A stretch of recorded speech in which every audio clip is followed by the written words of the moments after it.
This is stunning. Donald Trump hasn't even been inaugurated yet, and he has already repeatedly and publicly betrayed the American people, including his own supporters, by repeatedly and publicly breaking a commitment to the American people and his own supporters to cut their grocery prices. But before we unpack all that, if you end up liking this video and you want to support the channel, please be sure to hit the like, subscribe, and alert bells before you go. All right, friends, we have several clips to talk about in this video, but this is the second time in a week that Donald Trump has broken his commitment, a major 2024 presidential campaign promise to the American people and his own supporters. He has betrayed you. He has lied to you for the second time in a week. We're going to get to that. It's from a Time magazine interview that he conducted with them after they named him Man of the Year. But just as a reminder, here is Donald Trump back in October of this year, promising to cut grocery prices once he becomes president. It'll all happen very quickly. This will rapidly drive prices down, lower interest rates, and put more money into the pockets of American consumers. It'll also bring your grocery bill way down. I have more complaints on grocery. The word grocery, it's sort of simple word, but it sort of means like everything you eat. The stomach is speaking. The stomach is speaking, Donald. And the stomach is saying, damn, Donald, you're a liar. And the reason we can say that is because over the weekend, again, this is the first time, Trump sat down for an interview on Meet the Press, and he told Kristen Welker that even though he committed and could guarantee a grocery price reduction during his administration, actually, he was full of shit, and he can't guarantee that.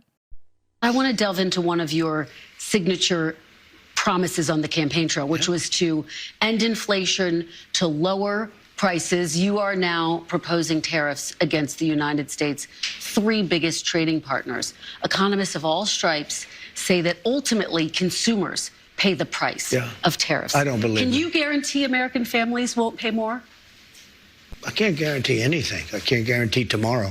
But wait a minute. I thought you said that if you become president, you're going to enact policies that will immediately cut prices, put money back in the pockets of the American consumer, and cut their grocery bill. And now you're saying you can't guarantee that. That sounds like pretty blatant dishonesty from Donald Trump. Sounds like he grifted the American people. He sold them a bill of goods, and then ironically, he's not going to cut the bill for that bill of goods, metaphorically speaking. And then he doubled down on it during an interview with Time magazine after they named him Man of the Year. Time asked him, if the prices of groceries don't come down, will your presidency be a failure?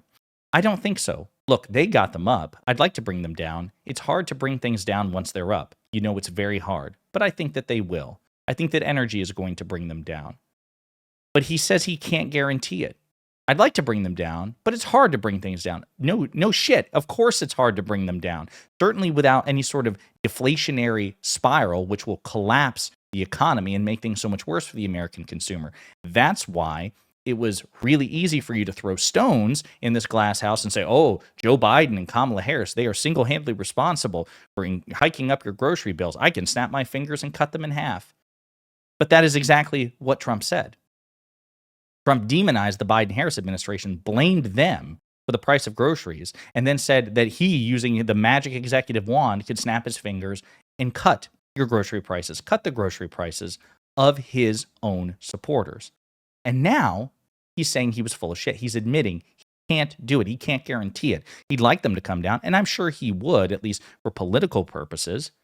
But of course, he doesn't have to run for re-election, so perhaps not. Perhaps he actually feels better about high grocery prices because it pads the pockets of major corporations, I imagine, many of whom he supports or support him.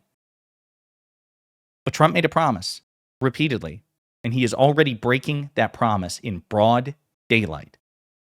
Question is, what are people going to do about it? So NBC talks about this as well. You know, that one of the other things that Trump promised to do was to cut energy costs in half in a year. Right? Not the same as grocery prices, but he alluded to it in that first clip when he said he's going to lower prices. He wasn't just referring to groceries. He was referring to, you know, your heating bill. He was going to cut it in half in a year. Do we imagine he's going to be able to do that? Or in another interview, are we going to hear, listen, I can't guarantee that.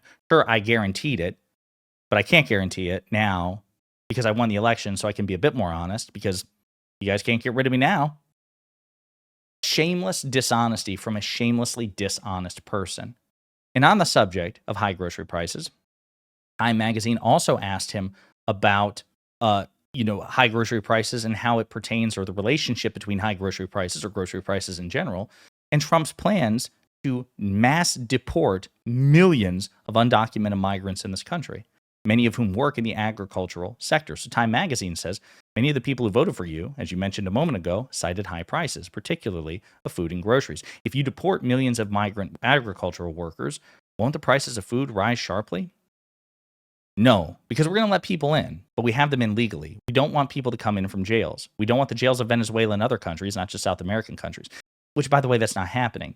But right there, Trump lied too. Trump's saying, no, listen, if we get rid of millions of agricultural workers, of course prices are not going to skyrocket, when in fact, he's lying. They will.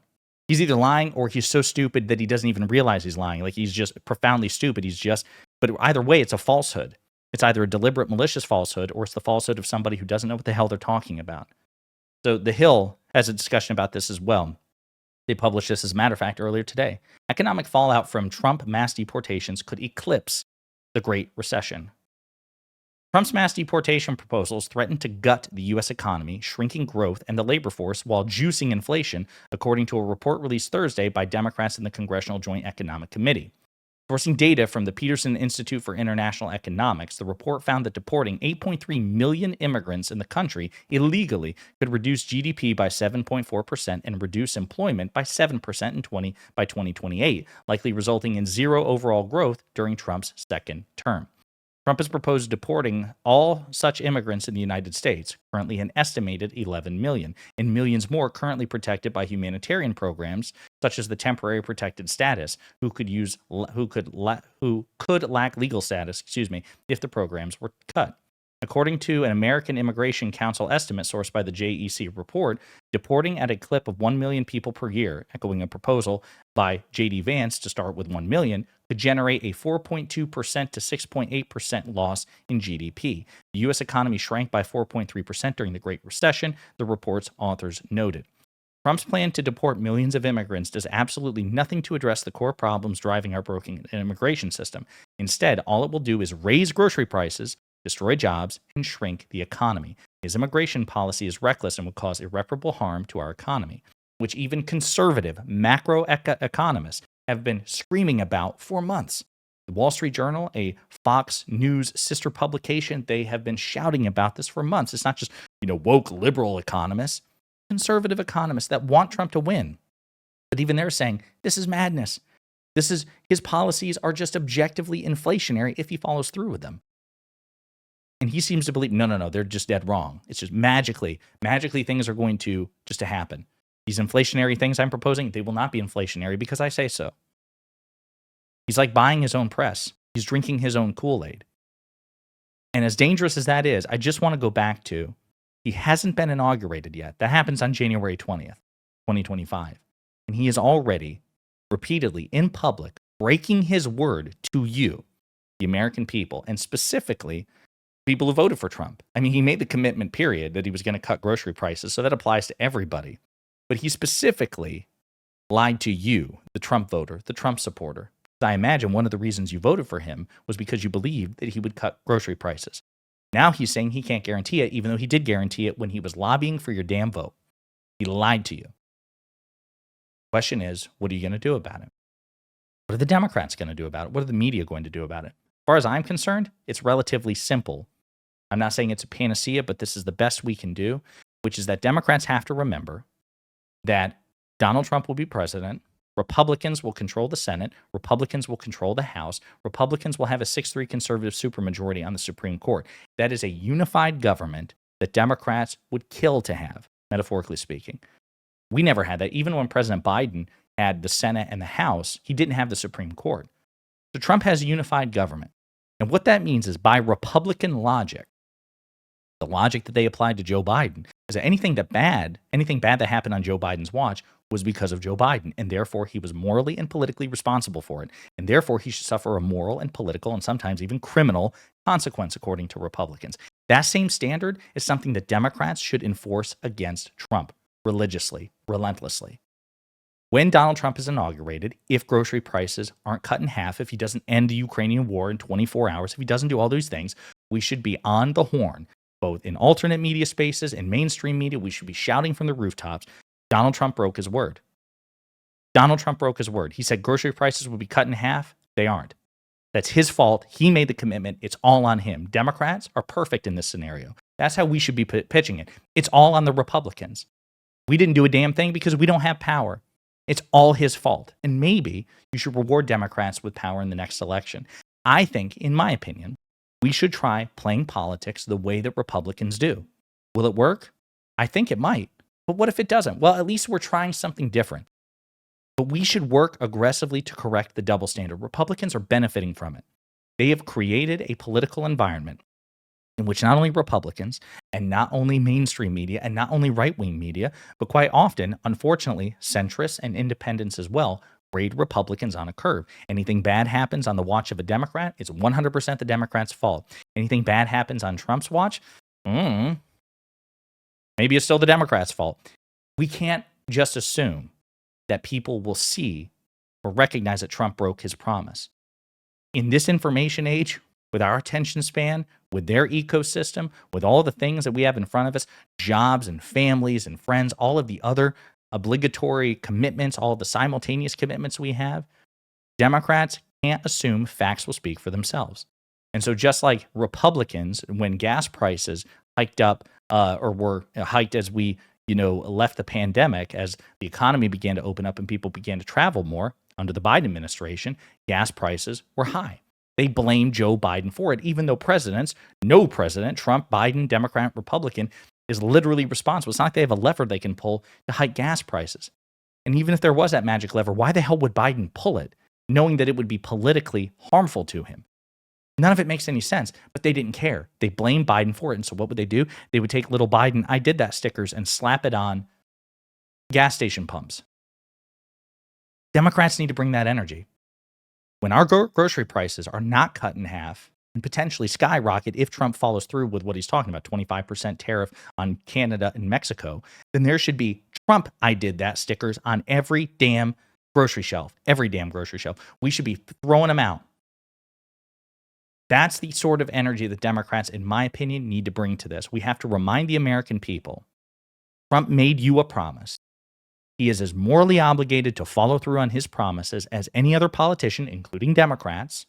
And when he doesn't, he should be punished electorally and politically, and his party should be as well, the same way that you would do if it were a Democrat. Hold these politicians, left or right, Republican or Democrat, to the same damn standard. And if you do that, that's bad news for Donald Trump, because he relies on you grading him on a curve. When politicians make promises and they don't follow through, punish them. When Trump does it, Trump's just shooting from the hip. Man, he's a shit talker, man. He's that rough and tumble, shoot from the hip kind of guy. No. He lobbied for the most powerful and important job in the world. He made you a series of promises, and you should hold him to the letter of those promises. And when he doesn't deliver on any of them, he should be blamed for it. He should be called out for it. Democrats, you have to make the case. We, in the alternate media space, the mainstream media space, have to do it. Elected Democrats have to do it. Do not just assume that these things will speak for themselves, because if you can bet on one thing, Trump and his allies will do everything in their power to scapegoat somebody else or to circumvent accountability if and when he fails. We have to be prepared for that, and we have to have an answer for it. Right now, he's doing it. He has already broken his word, and people should be talking about it. Food for thought. In the meantime, let me know what you think in the comments.